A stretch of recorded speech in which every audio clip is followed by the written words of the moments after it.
Okay. We're Will and Lisa, and we're the Empty Nest Projects. And this is Teddy.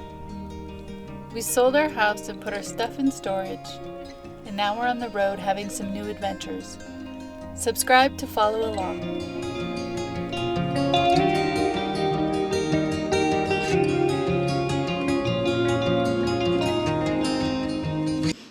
Hello, everyone. Hey guys, so this is a different kind of video from the ones we usually do. This is kind of a talking video, but we wanted to tell you about something that we're planning coming up. And if you already follow our blog or any of our social media, you probably already heard about this, but we're just putting it out there with a little bit more detail today. Yeah, and so, we named our channel the Empty Nest Projects because we knew we had more than one thing we wanted to do in the future, not just van life. And this thing coming up, we've been thinking about for quite some time, but we're gonna walk the Camino de Santiago. And I know when I talk about it at work or wherever, a lot of people, I'd say about 50% have heard of the Camino, but I do run into people who don't know about the Camino and often ask me about it. So that's where we're going to start today. So what is the Camino de Santiago? If you haven't heard of it, it's like a pilgrimage that goes kind of across Spain. Well, it goes from a lot of different places, but the end location of the Camino is in Santiago de Compostela, and that's where the supposed tomb of St. James is. And it's a pilgrimage that people have been going on for like over 1,200 years. It's also referred to as the Way of St. James. The Way of St. James, yeah. And like they kind of say that wherever you leave from is your start on the pilgrimage. So like stepping out your front door is the beginning. And there's a bunch of different routes, but like one of the historical routes, the one that we're taking, is the French way. And it begins in France in Saint-Jean-Pied-de-Port, and it goes like across Spain for about 500 miles. Yeah, it starts in France, but it's pretty close to the border with Spain. So you're only in France, a couple days before you cross the border? We're going to take the French way, and we're planning to walk it. And people say it usually takes like 30 to 40 days, maybe 35 days. I don't know. We're not sure how long it's going to take us exactly. Because you kind of walk at your own pace. We're not going with a group. So if, depending on how much we're willing to walk in one day, mm-hmm. I'm kind of planning for 10 to 20 miles a day. Yeah, I think that people start out with like the 10, the 14, and work their way up to the 20 miles a day. And just to go back, the reason why we chose the French way, we have talked to some people who have done the trip, and through our research, we found that the French way is one of the more established routes where you'll get more support, a little bit better defined as far as the route that you take, and different services available along the route because it's one of the more established routes.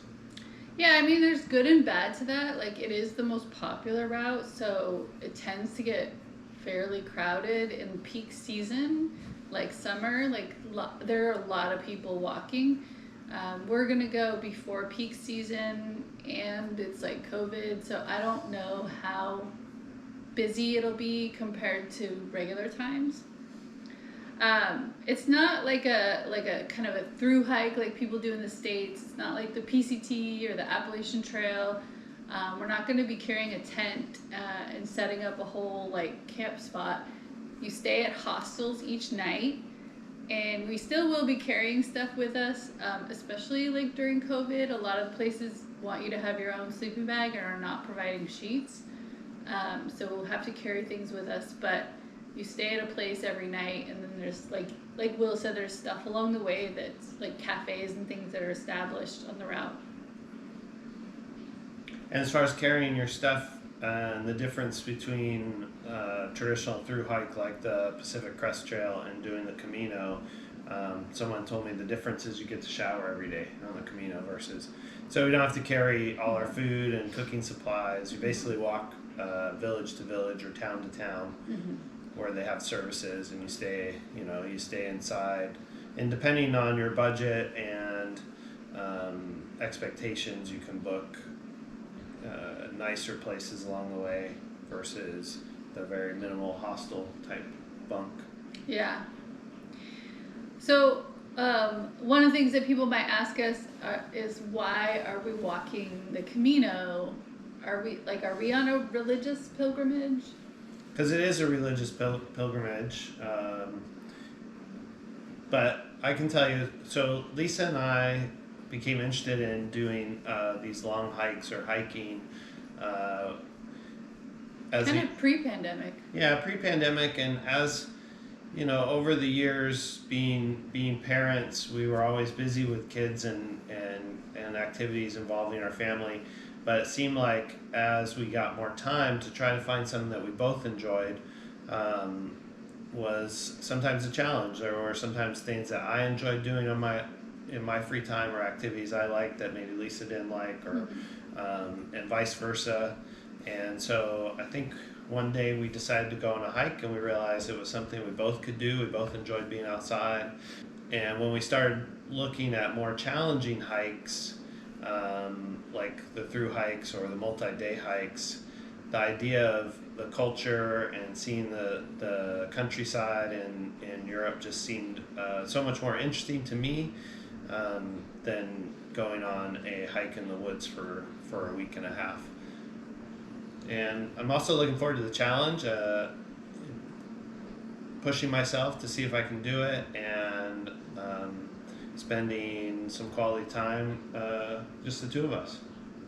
Yeah, like pre-pandemic, like Will said, we got into hiking a lot, and I think that it's obviously an easy activity that we can do together. We don't need like special lessons or training or equipment so much to just walk. And we started watching like a lot of YouTube about hiking, and I thought it'd be really great to do a multi-day trip. And we have gone backpacking, but when we thought about a really long trip, you know, one of the things that's daunting is like sleeping on the ground every day. When are you gonna have a shower? So we decided to do the Camino because we thought this would be a way to walk and get that same kind of experience of walking, and we would also be showering and sleeping in a bed every night. I know that I have walked a lot in my life. Like, I think that walking is a big part of my life on a bigger scale. And I often find that walking has been really helpful and therapeutic in times of my life. So I'm really looking forward to just this really long walk, especially, you know, in what are we, like, this is the beginning of year 3 maybe in the pandemic, of like all of this stuff. I just feel like walking for a long time sounds great. Yeah, being outside and being able to, you know, not having, a lot of times when we go for a hike, we have, you know, there's like a goal and a plan, and we got to get it done because we have other things to do the rest of the day. So I think to have this time to just do nothing but, you know, get to where we're sleeping that night and be able to spend time not rushing, I think it'll be good for us. Yeah, I think it's going to be a fun adventure. So how are we planning for this trip? Obviously, there are a lot of things to take into account when you're planning a 30 to 40 day trip to Europe. A lot of people, some of the people that we talked to said that they didn't make reservations. They didn't recommend making reservations because, you know, maybe you won't make it to your reservation. You'll be too tired and you want to stop sooner. But because of COVID, we have to reconsider that a little bit. Typically, the hostels are set up to where they only book a certain percentage of their space because they want to keep it open for the people who first come, first serve. And yeah, a lot of people don't recommend traditionally booking ahead. But with COVID, we found that it's probably best because some of these places are operating at lower capacity. Mm-hmm. And I have heard stories of places being fully booked and people having a hard time finding a place to stay. Yeah, so obviously COVID is going to have a big impact on a lot of our travel plans. But the main components of our travel plans include like money, how are we paying for this? What's happening with our jobs? What about our physical ability to walk 500 miles? And then the travel plans, like reservations, flights, all that stuff. Money wise, we came up with a budget of like 6,000 to 6,500 for the trip. And that's pretty much what we saved for. That was our planning. Mm-hmm. I'm not sure if we're going to be on budget or not. Sometimes we go over budget because some people like to eat. Well, if you're in France, it's hard to stay on budget. Yeah. Also, I think that our budget's going to be greatly affected by what's available on the Camino during this time, because not every albergue may be open, things like that. But we'll see. We'll aim for our budget. Work-wise, Will's job, he's per diem, so he is only actually required to work 4 days a month. So he's going to work before we leave and work when we get back. When we travel, that's what I try to do. When we're in town, I try to work. Like now we're in town for the winter, so I'm trying to work and kind of help with the budget. Yeah. With anticipation that I will take some time off in the spring. Yeah, I mean, a big reason why we came back for the winter was so we could plan this trip, so that we could train, so that we could save the money for the budget. It would have been a lot harder to budget for this if he was only working 4 days a month. So while we're here, he's working like 3 days a week. Physical ability, we came up with a training plan. Well, actually, we didn't come up with it. We found it on the internet. There are a lot of people giving advice on how to prepare and what to expect. Yeah, I mean, there's a lot of people who have blogs or websites about how they train for the Camino. I think the long distance, the long hours of walking is going to be what's hardest. It's not can we walk, or because we walk a lot and we hike a lot, but like when you start doing like 5 hours of walking day after day, I think that it can take a real toll. And then Will hurt his knee right when we got up here. So our training plan we got from this website, Follow the Camino, that has like a physical therapist recommended training plan, and then also Will seeing a physical therapist for his knee, and he told him the goal was to do the Camino. So he has like these exercises to build up strength around the knee. And then we have this like gradual build up plan from the training program to walk further and further each week and to add strength training. It's a 12-week program and we're in week 4. Is that right? We are in week 4. Or is this the end of week 3? No, this is week 4. This is week 4. Yeah. So yeah, we're and you know what? We're not terribly out of shape, but we're also not the super fit. We're not the 20-year-old athlete. So. But like all the time, you see people who are like 65 or 70 when they did the Camino, so we can do it. I guess our big goal is we want to be able to do it and not seriously injure ourselves. So we want to have a level of fitness going in, and a level of strength going in that we don't get hurt. And it's also one of those things that, like I said before, a lot of people don't recommend making plans. We may get there and 5 days in just say, wow, this is more than we expected. Let's take a train to Portugal. We may do We're not going to be quitters. We're not going to be quitters, but we also don't have to finish if. Yeah, I feel like there will have to be a kind of balance of like the psychological challenge of like not giving up when it gets hard, but also knowing that you don't have to like injure yourself to finish. Like somewhere in between there is where we want to be. Like sometimes I've seen stories of people who are just talking about how their feet are like bleeding and they just keep walking, and I'm like, I don't know if I'm that kind of person. Like I'm gonna have to do a rest day. Yeah. So travel plans, like we said, our travel plans are going to be really impacted by everything with COVID. The EU is even adjusting like their vaccine and like stuff requirements even up till now. So I figure there will be multiple changes potentially before we go. As it stands in general, you have to do a PCR test right before you go, and you have to do a PCR test before you come back. So I think I'm not gonna plan super hard exactly what's required until we're a little bit closer, because of the fact that rules change constantly. But Yeah. we do know we need to have that organized. As it stands now, we have the requirements to travel, but we'll have to wait and see what changes in the next month or two. Yeah. And our plan is we're gonna fly into France and fly out from Portugal. So we're gonna do the walk, end in Santiago, and then take the train to Portugal and fly out.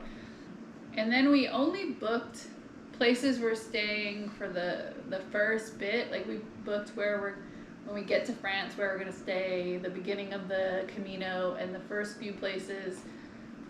We have heard how people had trouble finding places because it was like half capacity at the hostels or things like that. So I don't know if we're gonna end up booking the whole way, in advance, or if it's gonna be a little improved, or I don't know. Right now we have several nights.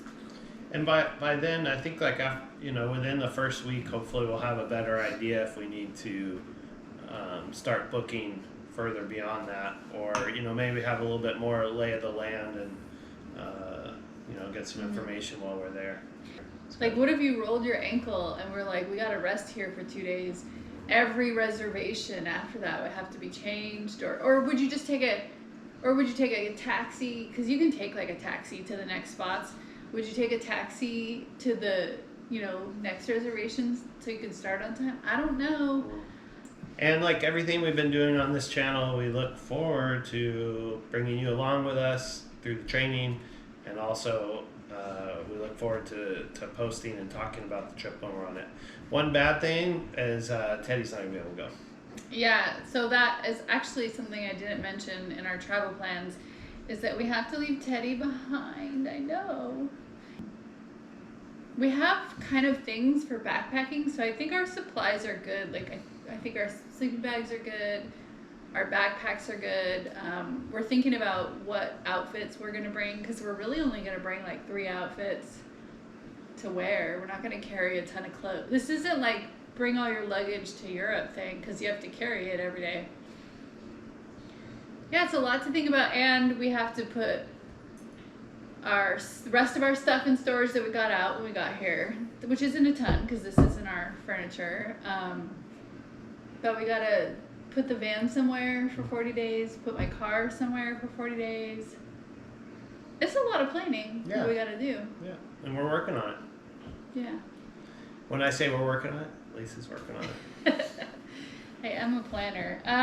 So that's kind of the gist of walking the Camino, and I'm really excited about it, and we're definitely gonna take you guys, and I'm hoping we're gonna get a new camera to take. All right, we'll see you next time.